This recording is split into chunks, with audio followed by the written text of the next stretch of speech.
So, here is your first official Monday as a retired person. No alarm clock, no commute, no boss named Greg who microwaves fish in the break room. You pour yourself a cup of coffee, you sit on your porch, and you take that first deep breath of freedom. And then your phone buzzes. It's a debt collector, and he is thrilled to be your new retirement buddy. Folks, here's the brutal truth nobody puts on those glossy retirement brochures with the smiling couple walking on a beach. Debt does not retire when you do. It doesn't get a gold watch. It doesn't ride off into the sunset. It moves into your guest room, eats your snacks, and slowly drains the nest egg you spent 40 years building. Now, not all debt is created equal. Some debt is annoying, and some debt is downright dangerous, the kind that can turn your golden years into a stress-filled budgeting nightmare where you're clipping coupons for cat food and you don't even own a cat. So today, I'm walking you through the 5 worst debts to carry into retirement, the ones you want gone and buried before you clock out for good. We're going to rank them, roast them, and most importantly, I'll show you how to crush them. So grab your coffee, stick around to the end. Let's roll. Debt number 5, credit card debt, the vampire that never sleeps.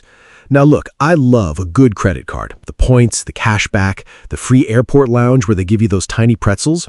Chef's kiss. Credit cards are a fantastic tool as long as you pay them off every single month. The problem, the moment you carry a balance, that friendly little piece of plastic transforms into a financial vampire. And this vampire doesn't just want your blood, it wants 22, 24, sometimes 29% of it, annually, compounding. Let me put that in perspective for you. The average credit card interest rate these days is hovering around 22 to 24%. That means if you're carrying a $10,000 balance and you only make minimum payments, you could end up paying thousands of dollars in interest and dragging that debt out for, get this, over a decade. You could pay off a credit card slower than it takes to raise a child to middle school. And here's why this is especially brutal in retirement. When you were working, you had a paycheck. A new pile of money showed up every 2 weeks like a reliable friend. But in retirement, you're living on a fixed income, Social Security, maybe a pension, withdrawals from your nest egg. There's no cavalry coming. So every dollar that vampire sucks out is a dollar that is gone forever. Meet Linda. Linda retired with a beautiful $400,000 nest egg. But Linda also retired with $18,000 in credit card debt she figured she'd deal with later. Well, later showed up wearing 24% interest, and now Linda's pulling extra money out of her investments just to feed the minimum payments, which means she's selling stocks, paying taxes on those withdrawals, and paying the interest. It's a triple whammy. Linda's basically running a treadmill that someone keeps setting on fire. So here's what to do. Before you retire, attack your credit card debt like it owes you money, because it does. Use the avalanche method. Throw every extra dollar at the highest interest card while paying minimums on the rest. Or, if you need the psychological wins, use the snowball method. Pay off the smallest balance first and ride that momentum. And while you're at it, call your card company and ask for a lower rate. I'm serious. Half the time they'll just say yes because they don't want to lose you. The worst they can say is no, and last I checked, no has never bankrupted anybody. Bottom line, walk into retirement with a zero balance and a card you pay off every month. Let them pay you in points for once. Debt number 4, medical debt. This one's a little different because it's often not your fault. Here's the cruel irony of retirement.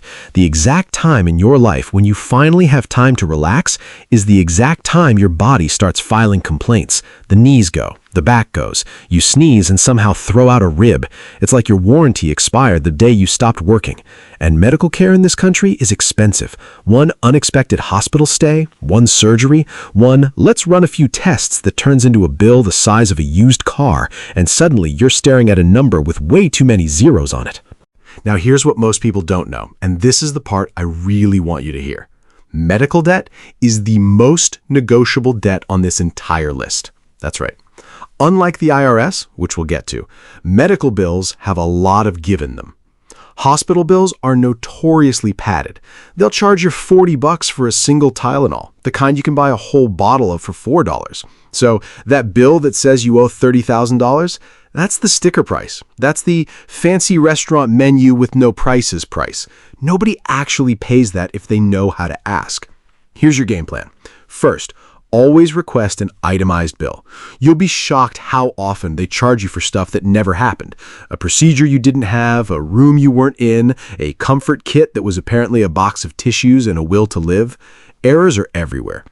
Second, negotiate. Call the billing department and ask for a discount for paying in cash or paying up front.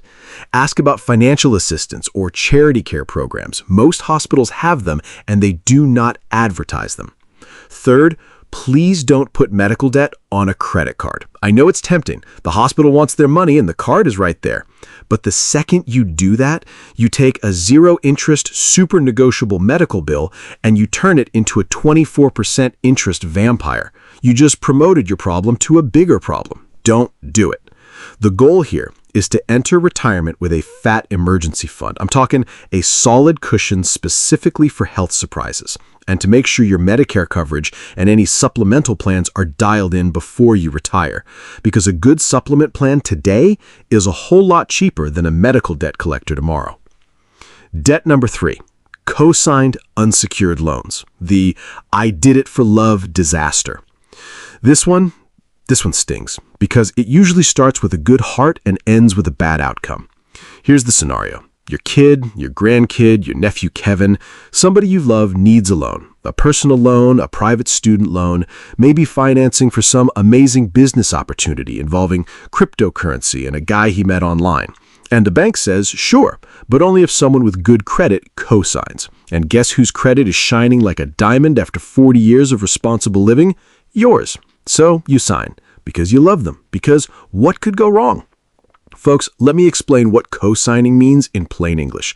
When you co-sign a loan, you are not a backup. You are not a character reference. You are 100% legally on the hook for that debt. If Kevin stops paying, and let's be honest about Kevin's track record here, that debt is now yours, the whole thing, plus late fees, plus interest, plus the damage to your credit score. And because it's unsecured, meaning there's no house or car backing it up, the lender can't repossess anything. So they come after the one person with the money, you, the retiree, on a fixed income. I've seen this break families apart. Picture Bob and Carol, sweetest couple you'll ever meet. They co-signed a $40,000 private loan for their grandson's education. And by education, I mean he attended approximately 2 semesters and 1 music festival. He defaulted. Now Bob and Carol, who did nothing wrong except love their grandson too much, are getting collection calls in their 70s and watching their credit score tank, and every Thanksgiving is now real quiet. Here's the thing. I am not telling you to never help your family. Helping family is beautiful, but there's a massive difference between helping and co-signing. If you want to help and you can afford it, gift them the money. Or lend it to them yourself with clear terms where the absolute worst-case scenario is you lose money you'd already decided you could live without. That way, if it goes south, you've lost a known amount, not signed up for an open-ended liability that can chase you for years. But co-signing? You're taking all of the risk, none of the control, and you don't even get the festival wristband. Before retirement, get yourself off any loans you'd co-signed. Refinance them into the borrower's name alone if you can. Your retirement security is not collateral. Repeat after me. I love you, but I am not a co-signer. All right, onward, because the next one is a bit serious. Debt number 2, tax liens and IRS debt. Here's what makes the IRS different from every other creditor on the planet. A credit card company can call you and send you nasty letters. A medical biller can send your bill to collections. But the IRS? The IRS has superpowers. They are the avengers of debt collection, except nobody's cheering for them. The IRS can place a tax lien on your property, which is basically a legal claim that says, if you sell this house, we get paid first. They can issue a levy and seize money straight out of your bank account. And here's the part that should make every retiree sit up straight. The IRS can garnish your Social Security check. Let me say that again, slowly, because it's that important. Most creditors cannot touch your Social Security. It's protected. But the IRS can take a chunk of it through what's called the Federal Payment Levy Program. Imagine working your whole life, finally getting that monthly check, and Uncle Sam helping himself to a slice before it even hits your account. That's not a nightmare, that's a documentary. And the interest and penalties on unpaid taxes, they just keep stacking up, compounding quietly in the background like a bad smell you can't locate. Now, and this is important, the IRS is kind of scary, but they are not unreasonable. They actually want to get paid, and they have programs to help you do exactly that. You just have to be proactive, instead of doing the thing most people do, which is shove the letters in a drawer and pretend the drawer is a portal to another dimension. It is not. The letters are still there. So here's your playbook. 1. Never ever ignore an IRS notice. The single worst thing you can do with tax debt is nothing. 2. Look into an installment agreement. The IRS will let you pay your debt off in monthly chunks, which beats a surprise levy any day. 3. If the debt is genuinely more than you can pay, ask about an offer in compromise, where the IRS may actually settle for less than you owe. It's not easy to qualify, but it exists, and it's saved a lot of people. And 4, for the love of all that is holy, get a tax professional involved, an enrolled agent or a CPA who specializes in resolution. This is not the place to wing it with a YouTube video. Yes, I see the irony. This video is the start of your research, not the end of it. The dream is to walk into retirement square with the IRS, clean slate, because you cannot relax on that beach if Uncle Sam is standing behind you with a tiny shovel helping himself to your sandcastle. And now, the number 1 worst debt to carry into retirement. Drum roll, please. It's the auto loan. Now, I know what some of you are thinking. Maddie, an auto loan? That's normal. Everybody's got a car payment. And that, my friends, is exactly the problem. We've all just accepted car payments as a permanent fact of life, like taxes or your knee making that noise when you stand up. But a car payment in retirement is one of the sneakiest wealth killers there is. Here's why the auto loan earns the top spot. You are borrowing money and paying interest on an asset that is losing value every single second you own it. A new car drops something like 20% in value the instant you drive it off the lot. By the time you've made a few years of payments, you owe money on a hunk of metal worth a fraction of what you paid. It's like financing a melting ice cream cone. The interest is real, but the asset is vanishing. And here's what's really gotten out of hand lately. Car loans have stretched longer and longer. It used to be 3 or 4 years. Now people are signing up for 6, 7, even 8-year car loans. 8 years? You could be making payments on that new car well into retirement while the thing is rattling, leaking, and qualifying for its own AARP membership. Look, I'm not saying don't have a nice car. I'm saying don't have a nice car payment in retirement. Here's the move. Pay off your vehicle before you retire, period. That frees up hundreds of dollars a month in cash flow. And in retirement, cash flow is king. Then, drive that paid-off car into the ground. Take care of it. Love it. A reliable paid-off car is one of the underrated retirement assets there is. And when it's finally time to replace it, strongly consider paying cash or buying a gently used car that's a couple years old. Let somebody else eat that brutal first few years' depreciation. A paid-for car means freedom. A financed car means a monthly reminder that you're still making payments long after the paycheck stopped. Choose freedom. Here's the big picture truth I want you to walk away with. Retirement isn't really about how big your nest egg is. It's about how much of that nest egg you actually get to keep and enjoy. And every one of these debts is a hole in the bottom of the bucket. You can pour all the savings in the world in the top, but if the bottom's leaking, you're never going to fill it up.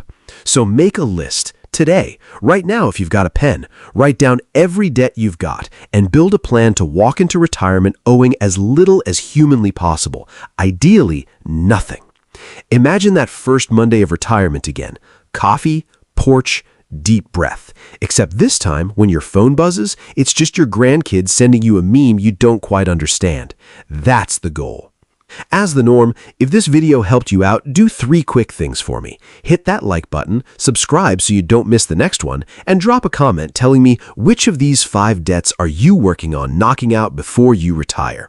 And hey, if you've already paid one of these off, comment debt-free and take your victory lap. You earned it. Until next time, keep your money working, keep your debts shrinking, and I'll see you in the next one.